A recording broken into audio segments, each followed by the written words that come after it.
Looks like I picked the wrong week to quit smoking. I want the best available man on this. A man who knows that plane inside and out and won't crack under pressure. How about Mr. Rogers? Get me Rex Kramer. Where the hell's Kramer? Looks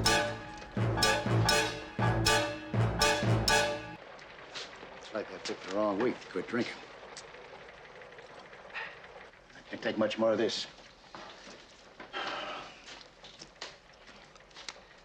Looks like I picked the wrong week to quit amphetamines.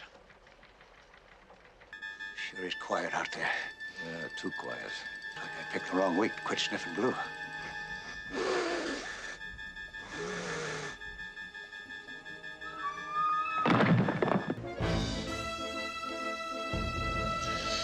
All right, now listen to me. Watch your speed. He's coming right at us!